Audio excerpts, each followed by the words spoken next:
Hey guys, it's JCP, and with Halloween just around the corner, what better time to read some scary stories by Alvin Schwartz.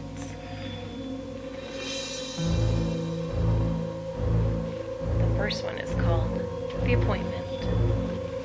A 16-year-old boy worked on his grandfather's horse farm. One morning he drove a pickup truck into town on an errand. While he was walking along the main street, he saw death. Death beckoned him.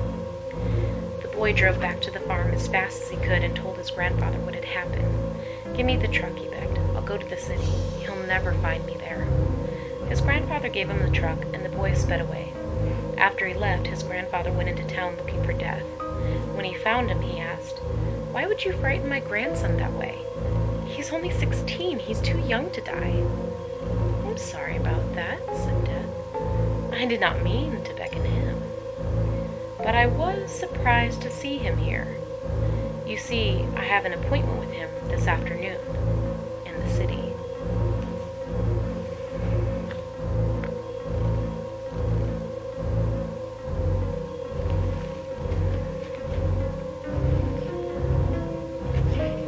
The bus stop. Ed Cox was driving home from work in a rainstorm. While he waited for a traffic light to change, he saw a young woman standing alone at a bus stop. She had no umbrella and was soaking wet. "Are you going towards Farmington?" he called. "Yes, I am," she said. "Would you like a ride home?" "I would," she said, and she got in. "My name is Joanna Finney. Thank you for rescuing me." "I'm Ed Cox, and you're welcome." On the way they talked and talked. She told him about her family and her job and where she'd gone to school, and he told her about himself. By the time they got to her house, the rain had stopped. "I'm glad it rained," Ed said. "Would you like to go out tomorrow after work?" "I'd love to," Joanna said. She asked him to meet her at the bus stop, since it was near her office. They had such a good time, they went out many times after that. Always they would meet at the bus stop, and off they would go. Ed liked her more and more each time he saw her.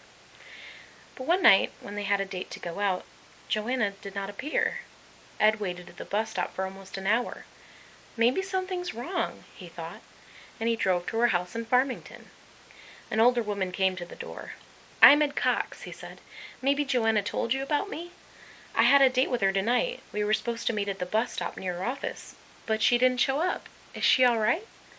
The woman looked at him as if he had said something strange. "I'm Joanna's mother," she said slowly. "Joanna isn't here now. But why don't you come in?" Ed pointed to a picture on the mantel. "That looks just like her," he said. "It did, once," her mother replied. "But that picture was taken when she was your age, about 20 years ago.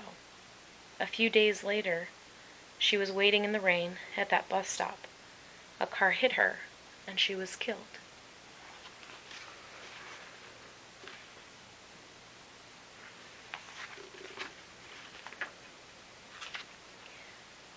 Faster and faster. Sam and his cousin Bob went walking in the woods. The only sounds were leaves rustling, and now and again a bird chirping. "It's so quiet here," Bob whispered, and that soon changed.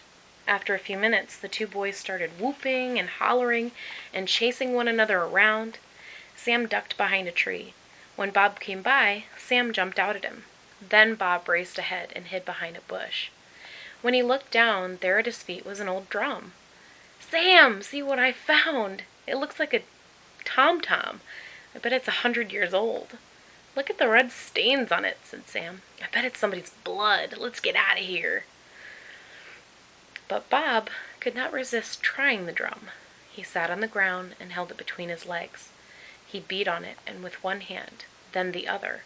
Slowly at first, then faster and faster, almost as if he could not stop. Suddenly there were shouts in the woods and the sounds of hoofbeats. A cloud of dust rose from behind a line of trees. Then men on horseback galloped towards them. "Bob, let's go!" Sam shouted. He began to run. "Hurry!" Bob dropped the drum and ran after him. Sam heard the twang of bow firing an arrow. Then he heard Bob scream.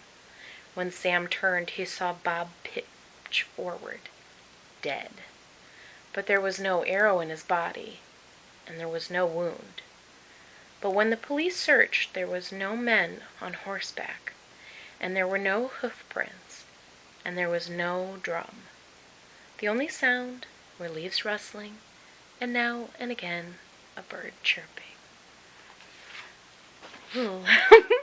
I hope that story gave you guys the chills, because it did for me. If you want a little bit more, I can read some more to you, but thumbs up if you like this and you want more stories like this to creep you out for the Halloween season. Thanks guys for watching. Later.